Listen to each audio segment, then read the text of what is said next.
Hey, this is Skyfish6 here with my latest collection update video, and it is freaking massive. I'm just going to cut to the chase here and just start already because I've got a shitload of stuff to go over with you guys. First up, we have, even though you wouldn't be able to tell by looking at the box, this is actually Fable II for the Xbox 360. This is the first game in the Fable series I played, and it's pretty good. I actually traded my copy of Super Smash Bros. Melee to a friend for his copy of Fable II, which I thought was fair trade. It's pretty good. I did an unboxing of this one, Dead Space 2 Collector's Edition. Overall, it was pretty good. There were some things I liked about it more than Dead Space 1, and some things I didn't quite like about it as much. Overall, pretty fantastic game, although kind of ruined my perception of Isaac's character, but oh well. Here's an interesting one, Braid for PC. It's also available on, I believe, Xbox Live Arcade and PlayStation Network, and I didn't actually think there was a physical disc version of this game, but there is. And it's interesting, I just suck at it really bad. This one's kind of deceiving. It's the box for Ghost Recon on the Xbox, but it's actually Ghost Recon Island Thunder, which I believe on the PC was an expansion to Ghost Recon. Pretty fun, just kind of a bad starting point because it is more difficult than the original Ghost Recon as far as I know. And here we have another one. Ghost Recon 2 Summit Strike for the Xbox, also sort of, even though this one was never for PC, this is essentially the expansion to Ghost Recon 2, and from what I've heard, it is more difficult than Ghost Recon 2. Pretty fun, just a tad watered down. This was actually in a Hollywood Video GameCube case, which is random, but by the way, this update video has a shitload of PC games. My PC game collection doubled with this update, pretty much. Battlefield 2 for PC. This is pretty good. I'm a big fan of Battlefield 1942 and Battlefield Vietnam on PC, and it essentially plays just like them, just in a modern setting. Overall, pretty good. Kind of appropriate, what with Battlefield 3 coming out later this year. And to follow that up, Battlefield 2 Expansion Pack Special Forces for PC adds some pretty neat new maps and features, such as zip lines, some new vehicles, basically just more of the same, which is always a good thing with the Battlefield series, one of the better modern first-person shooters on the market. Age of Empires 3 Gold Edition, which includes Age of Empires 3 and the War Chiefs expansion. And I haven't played much of this. It's pretty good from what I have played, you know, typical Age of Empires. I like Age of Empires, but I'm not a gigantic fan of the series. It's a pretty neat RTS. This one's good. Sid Meier's Civilization 4 Gold Edition. And this includes Civilization 4, the Warlords expansion, and a behind-the-scenes DVD. And this is an addicting game. If you're looking for a really interesting sort of simulation game for PC, definitely check this out. I think you can still buy this new at, like, Target or wherever. Overall, really, really loving Civilization. I might look into more of the series. Another PC game, an old one, Myst, and I haven't actually gotten this to work yet. It is incompatible with Windows 7, but I know I've done a little bit of research, and there is a way to get it to work on Windows 7. I just don't know exactly what it is. It's to my knowledge, it's a point-and-click game.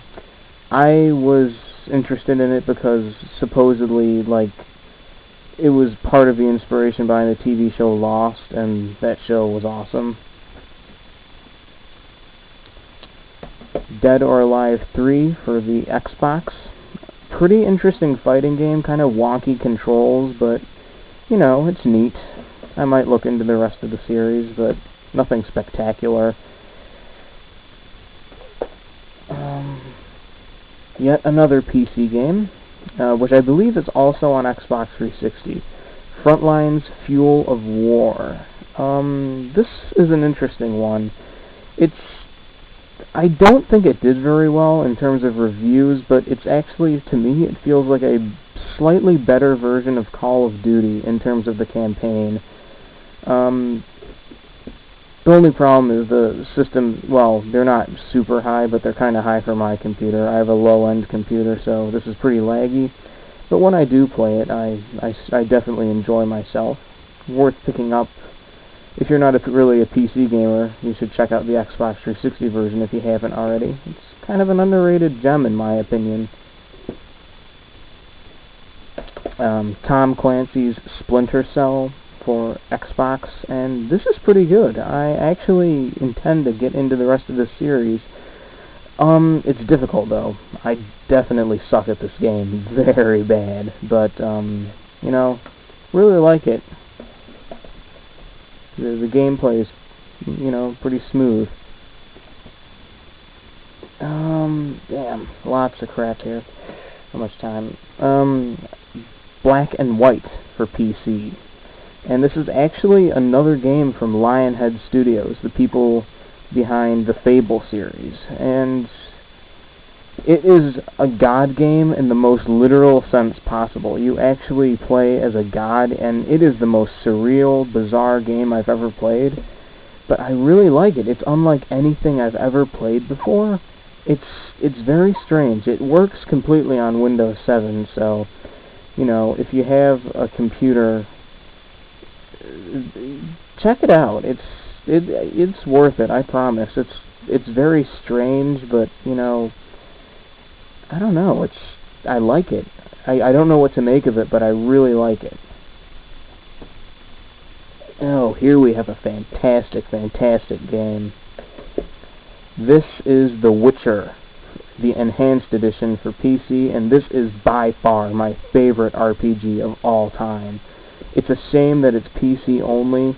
Fortunately, they are bringing The Witcher 2 to Xbox 360 so that console gamers can finally experience the series, because this is fucking amazing. I love this game. And the Enhanced Edition actually comes with some pretty cool bonuses, too. That is, if the case will open for me. There we go. You know, you got your game disc, a bonus disc with some new quests and a quest editor, a behind-the-scenes DVD, which I've watched a bit of, and a soundtrack CD. And the soundtrack in this game is absolutely incredible. There is also a fifth disc, which includes music inspired by the game. But, of course, you know, GameStop's definition of new is missing one of the discs, and I believe one of the books.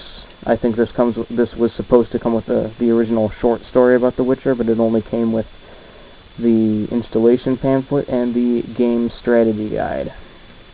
Still, the game itself is absolutely amazing, so I'm willing to forgive that slip up on GameStop's behalf. Man, fuck GameStop. Can't believe I tried to get a job there. And what we have here is a little pile of games. Rayman II, The Great Escape for PS1. And I actually had the PS2 version of this. We got rid of it, and then I saw this at a garage sale for like 50 cents. I said, oh, what the hell, I'll pick it up.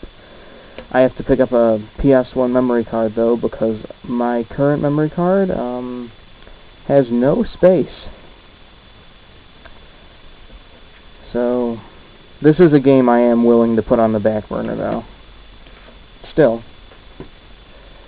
Couple GameCube games. Metroid Prime. I've been wanting to get this game since I was like 11, but I never got around to it, and got it at a garage sale for like $1, and it is absolutely fantastic. It actually got me back into the Metroid series. I'm pretty excited to try out the rest of the Prime series and some of the 2D ones I missed, like Fusion and Return of Samus. Overall, this is fantastic. If you own a GameCube and you haven't checked this game out yet, or if you can pick up a copy of the Trilogy Edition for Wii, check this out. It's really good. And this one I haven't gotten around to playing yet. I've been so busy with all my other games, I haven't played this yet. Another GameCube game I got for $1, Final Fantasy Crystal Chronicles. Been curious about this one ever since my sister got me the Crystal Bearers for Wii for Christmas. Saw this, figured I might as well pick it up, but I haven't gotten around to playing it yet. I will soon. And at that same sale, I got what has to be one of the most mixed things I've ever picked up. This is an NES, and I've wanted one of these for God only knows how long. The only problem is when I got it, it wouldn't work. I had to open it up and clean the pin connector, and even then some of the games still give me problems. And then today, the old AC cable that came with it died, and apparently the tip was all warped and mutilated, so it actually could have caused damage. So, you know, this was a pretty mixed investment for me. Hopefully my NES-related troubles will be over, because I do have some pretty good games for it. But anyway, very happy to finally have an NES.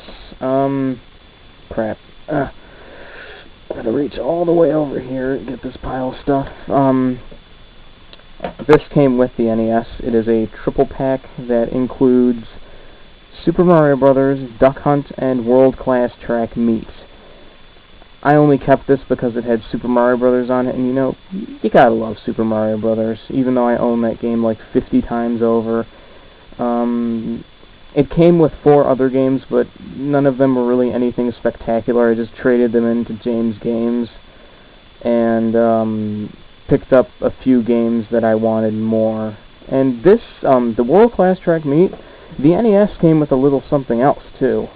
Get out of the way, chair.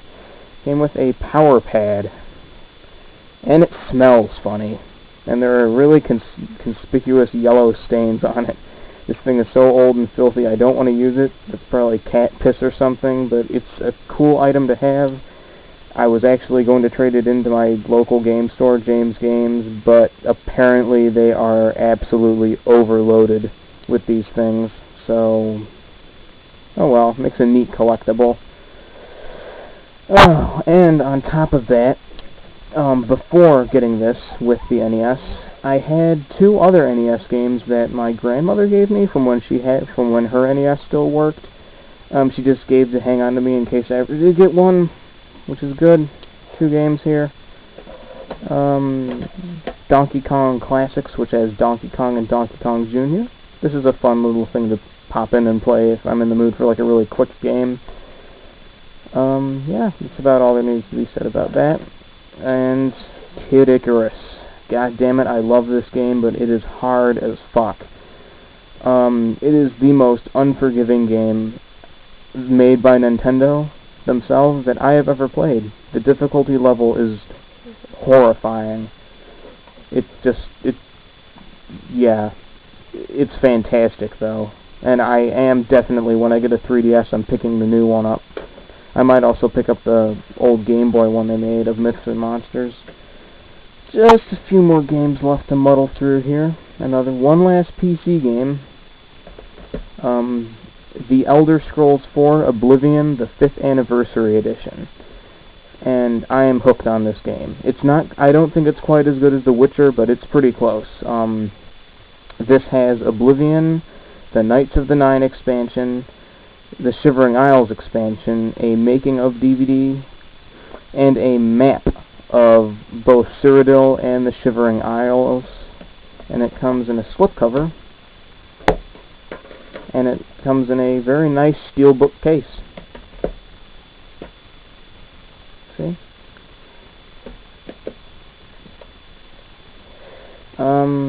Yeah, that's all there is to be said about that. I was happy to get my hands on this, though, because this was, to my knowledge, in limited quantities. And I chose to get it for PC just for consistency's sake, since I have Morrowind on PC. A few NES games I got. Ninja Gaiden. And people give this game a lot of shit for being overly hard, and I haven't got to the final stage yet, which is the one everyone seems to talk about. But so far, I don't see it as being overly challenging. It's certainly difficult, but it's not really horrible like everyone says. The day I got it, I was able to get to like 5-2. It's very fun though. Definitely want to pick up 2 and 3 at some point. It's just 3 is really expensive at my game store that I go to. We got a boxed NES game here. Dragon Warrior, or as it's supposed to be called, Dragon Quest. In case anybody who didn't know this, most people do know this, it was called, the early localizations were called Dragon Warrior to avoid copyright issues with like a pen and paper RPG that was out at the time called Dragon Quest. And this comes with some pretty neat goodies. It has, of course, you know, the cartridge, which itself is in like pristine condition.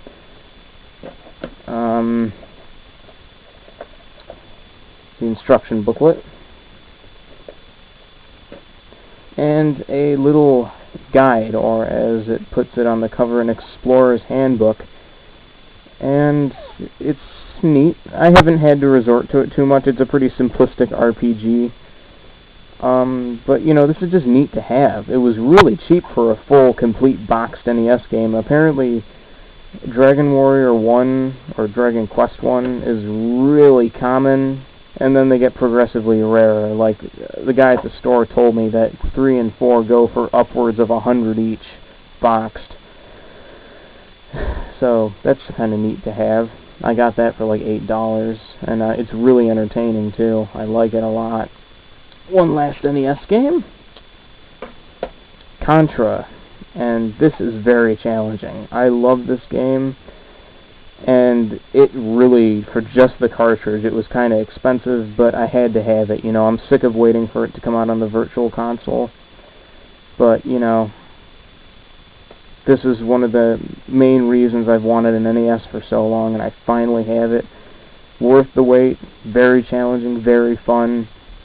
Can't wait to play this with my friend and piss him off. Well, finally, after nearly 20 minutes, we have reached the end of this collection update. That was really a shitload. And, till next time, Skyfish 6.